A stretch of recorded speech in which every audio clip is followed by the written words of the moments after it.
حالكم؟ شو اخباركم؟ كل سنة وانتم طيبين، واتمنى يا رب انه سنة 2021 تكون سنة سعيدة علينا وتكون سنة حنونة علينا. ونوعد نفسنا ان احنا ما راح نتكلم عن سنة 2020 مرة ثانية ان شاء الله. في هذا الفيديو راح اتكلم معكم عن موضوع برضو يخص السكين كير او العناية بالبشرة، وهي حاجة كانت ترندي الفترة اللي فاتت وما زالت ناس مقتنعة بيها. فأنا راح بس أتكلم إنه هل نحتاجها أو ما نحتاجها، وهي ثلاجات السكين كير. بس قبل ما أبدأ معاكم الفيديو لا تنسوا تعملوا سبسكرايب وتضغطوا على زر الجرس عشان يوصلكم تنبيه لما أنزل فيديو كل مرة. معكم مي كوزمتيك ساينتست، ويلا نبدأ الفيديو. طيب، ثلاجات العناية بالبشرة انتشرت الفترة اللي فاتت وكانت موجودة وإلى الآن موجودة، وجاتني أسئلة قبل كذا هل نحتاج هذه الثلاجات لمنتجات العناية بالبشرة؟ حقول لكم الحقيقة، منتجات العناية بالبشرة صممت تحديدا عشان تناسب درجة حرارة الغرفة العادية اللي هي تتراوح من 25 درجة إلى 30 درجة مئوية. أي مستحضر من مستحضرات العناية بالبشرة بيحصل له نوع من أنواع الاختبار قبل ما ينزل السوق عشان يشوفوا إذا التركيبة هذه صالحة للاستخدام، إذا التركيبة هذه راح تستقر في درجة حرارة الغرفة أو في درجات الحرارة اللي هي مرة عالية أو جدا واطية. هذه الاختبارات اسمها stability test أو اختبار الاستقرار أو الثبات، ممكن إذا كنا نبي نسميه بالعربي. هذا النوع من الاختبار مهم جدا مع نوع اسمه compatibility، وهو اللي بيشوفوا مدى ثبات التركيبة جوا الباكج النهائي أو العبوة النهائية للمستحضر.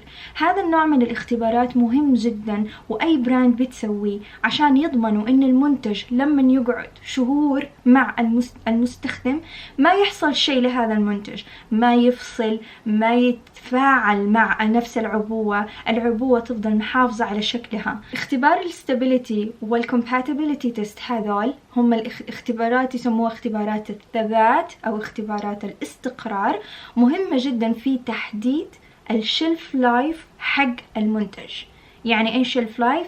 يعني مدة صلاحية المنتج، نقدر نستخدمه لمدة سنة، سنتين أو 3، لأنه أي كليم موجود على العبوات لازم يكون مصدق باختبارات.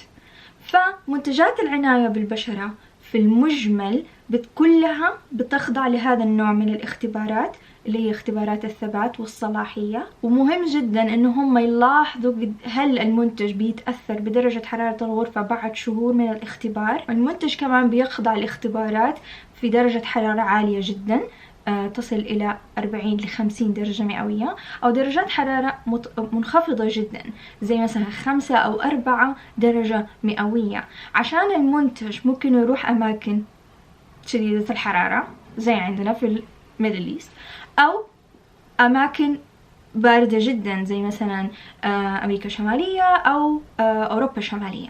فعشان يضمنوا إنه المنتج لما يروح في أي مكان يكون ثابت ويكون ما انفصل أو المنتج مستقر على حالته وما أتفاعل حتى مع العبوة اللي هو فيها، فهذه الاختبارات بيخضع لها المنتج.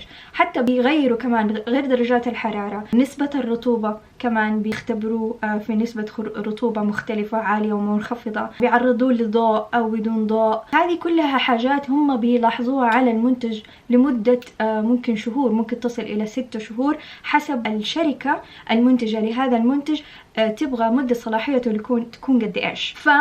عشان ما أطول عليكم، منتجات العناية بالبشرة ما تحتاج تكون في ثلاجات سكين كير. بعض الشركات بتحط هذه الملحوظة على بعض منتجاتها إنه المنتج يفضل إنه يحفظ بدرجات حرارة منخفضة. يعني في هذه الحالة ممكن تحتاجي ثلاجة سكين كير، بعض السيرمز اللي بيكون فيها فيتامين سي، لو انتوا تفرجتوا على الفيديو اللي انا تكلمت فيه عن فيتامين سي حط لكم هو هنا. الفيتامين سي عنده مشكلة انه هو غير مستقر، يعني ممكن يتأكسد او ممكن يتكسر بسرعة، بعض انواع فيتامين سي. طبعا هذه الحالة الشركة المنتجة عشان تضمن انه المنتج هذا ما يحصل له شيء حتقول للعميل عن العبوة انه هذا المنتج لازم يحفظ في درجة حرارة منخفضة، يعني يحفظ في ثلاجة. بعض المستحضرات زي الامبولز اللي هي بتكون صغيرة وهي عبارة عن مادة فعالة مركزة جدا. هذه الامبولات لو اتفتحت، لأن انت لما بتفتحيها بتكسري الامبول نفسها، ففي هذه الحالة ممكن تحتاجي انك لازم تحفظيها في ثلاجة، ففي هذه الحالة ممكن تحتاجي ثلاجة سكين كير. في مستحضرات حلوة لو استخدمت باردة، زي التونر حق الوجه اللي بتحطيه على الوجه اللي بيعادل لك البي اتش، اللي بينظف المسامات او اللي بيسوي انكماش في البورز هذا او المسامات. هذا التونر حلو ان انت تحفظيه في ثلاجة. انا احفظ موية الورد حقتي في الثلاجة، فدائما استخدمها من الثلاجة، ثلاجة المطبخ يعني عادية. وكمان ممكن تحطي فيها الشيت ماسك حقك لانه احساسه حلو على البشرة لو استخدمتيه بارد. بعض المنتجات اللي بتكون هوم ميد، يعني بتكون منتجات خلطات مصنوعة في البيت او مثلا خلطات طبيعية، هذه المنتجات ما اضمن قد ايش اتعمل لها هذا النوع من الاختبارات اللي اختبارات الصلاحية. ففي هذه الحالة انت ممكن تحتفظي بها في الثلاجة اذا قالوا على العبوة. في بعض البراندز زي لوش عندهم ماسكس أو أقنعة للوجه لازم تحفظ في الثلاجة ومدة صلاحيتها جدا قصيرة، لكن هم بيحطوا هذا التنبيه على العبوة لأنه لش فيه له مكونات طبيعية، فبالتالي مهم جدا أن تحفظيها في الثلاجة. ففي هذه الحالة راح تحتاجي ثلاجة سكين كير.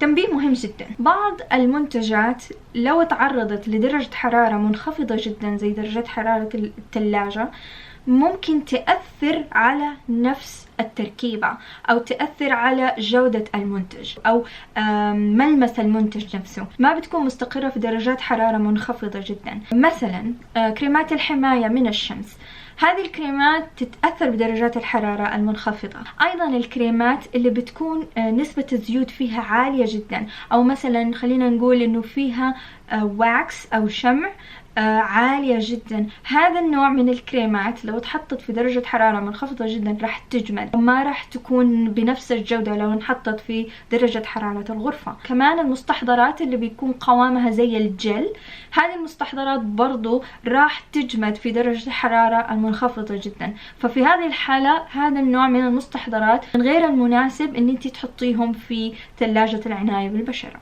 بعض المنتجات حلو لو انت تحتفظي بيها في الثلاجة زي المنتجات اللي قلت لكم عليها، ولكن في المعظم زي ما قلت منتجات العناية بالبشرة هي صممت خصيصا عشان تكون في درجة حرارة الغرفة مستقرة وما فيها اي مشاكل، بدون ما يتغير، بدون ما يتغير لونه، بدون ما يتغير ريحته، بدون ما يتغير شكله، حتى ما يتفاعل مع العبوة اللي هو فيها.